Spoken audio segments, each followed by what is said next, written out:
been talking about seeing the cars that we're revealing here tonight inside the SEMA show, and there is a nice little thing that our friends at SEMA have done. If you have not downloaded the new SEMA app, you're going to want to do that, because there's a new function inside that SEMA app that allows you to basically pinpoint where you are, pick a booth, and it'll guide you right to it. There's a million new features in the SEMA app, but pay attention to some of these booths if you want to see these cars, because that SEMA app will tell you right where to go. And speaking of somebody who doesn't need to know where to go, our friend Mr. Chip Foose. Chip, great to see you again. Nice to see you as well. Ladies and gentlemen, Chip Foose. And a pleasure to be here. It is a pleasure to have you again as well. So, I am looking at this stunning 57 Chevy convertible, and I saw the stance on that thing before, and I understand we didn't want to risk, like I said earlier, high-siding this thing on the ramp. Yeah, we weren't sure if it would clear, so we just go out front. That's right, buddy. We'll just closer to the people. Bringing it to the people. So this thing is gorgeous, man. Tell us about it. Thank you very much. Well, actually, we were working on a Jaguar to bring to SEMA, and we were waiting for parts. And about 10 weeks ago, we decided we can't wait any longer. So we pulled this one out of the lineup that was in the shop, said we'll get that one done for SEMA. So you've heard it here first, people. Even Chip Foose waits for parts. So we all know the pain. They're coming from England. They come from all over the place, and it's a great sign that people are buying a lot of parts, because they're not in ready to available inventory all over the place, especially one-off stuff and weird Jaguar parts. Yes, so. It's been great. So, like I say, we pulled this out of the lineup, and we jumped on it and got it finished and brought it here. And you may not believe it, but yesterday morning there were no doors, front fender, hood. The top was just finished Sunday morning. It's been a crazy last, shall we say, 4 days getting this car done and getting it here. No interior at all yesterday morning. And it looks like it's been done forever, but that's part of the stories behind a lot of cars that debut here at SEMA, is that this deadline doesn't change. No. You can't call everybody up and say, yes, SEMA, and then no, we're going to do it next week. Well, I get asked all the time, how come you wait till the last minute?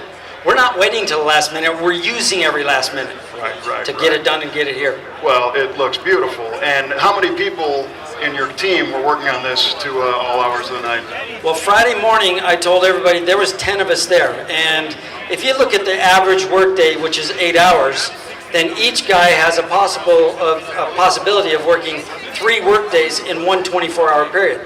So I told the guys, we've got 3 days, so that's basically you've got 9 days each.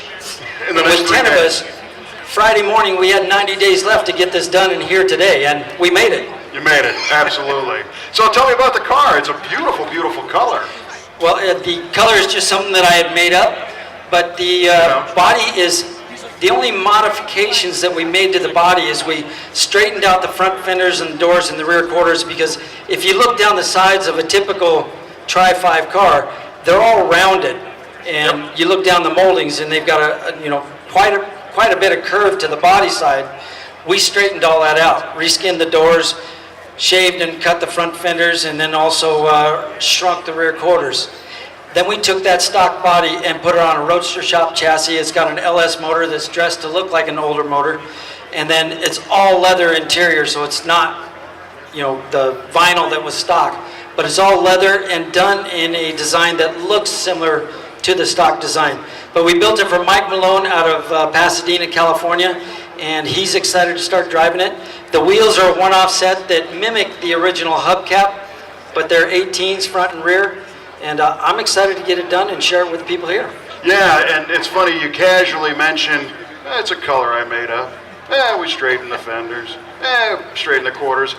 There's a lot of work that went into those modifications. There's a lot of work, but without all the vendors and the people helping, we couldn't get it done. And I've got a fantastic team at Foose Design, and we weren't only finishing this, but we did a C7 1967 C10 pickup that's in the 3M booth. And, like I say, we're excited to be here. And that one's kind of an SS-themed truck, Z28 kind of Well, the whole theme behind the truck is I found an original 1967 Z28 Camaro motor. And there were fewer than 500 of these Z28 Camaros made in 1967. So that motor is a rare motor and quite valuable. And the first thought is, I need to put this in a Camaro. Hello. Only makes sense. Well, I thought, what if General Motors built a sport truck back then and they used all the Z28 Camaro parts? So I put this motor in. I was going to put the 4-speed Muncie. I had all the correct parts. I wanted to make it look like it was all original factory parts and that this truck could have been built from the factory. But I went ahead and put a Bowler's 5-speed Tremec transmission in to get that extra gear for the freeway because I built it for myself. It's my daily driver. We put a Hotchkiss suspension on it, dropped it down 2 inches, and then of course bringing it here to SEMA, I couldn't have rally wheels with stock tires on it. So it's got the Pirelli tires and a one-off set of Foose wheels. And I'm excited to share that with everybody here this week as well. Very cool. So the truck is in 3M? Truck is in 3M. The 57 will be in BASF's booth.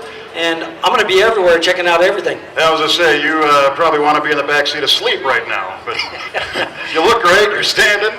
Well, congratulations. We went 3 days with no sleep and got home at 7:30 this morning, took a 2-hour nap, and got up, and we drove over here. Yeah, that's the dedication, man. And the great thing is you are in one of the few places in the world where you're not alone. Because so many builders have been putting in those hours, and so many people building displays and building the SEMA show have all been awake, you know, and it's because this is such a vibrant event. Everybody's got to be here, and you got to make it happen, and you guys did it. It's a small industry. You get to know everybody, but when you come here, it's like, it's not as small as I thought it was. No. And the other thing is I feel so lucky and blessed to be able to make a living doing something 100% unnecessary. Awesome. You know, the world doesn't need a car like this. Yeah, right, it's not food. But the greatest thing about it is it's 100% passion driven. And that's why we're all here. You got it, man. Thank you so much. Big round of a hand. Thanks, for that everybody. thought. Yeah, Chip Foose with some wonderful thoughts about the passion of all the things we do here, especially at the SEMA show. Great car. Go check it out. ZZ, we got a thumbs up on the 57? What do you think? We got 2 thumbs up. Let it rip.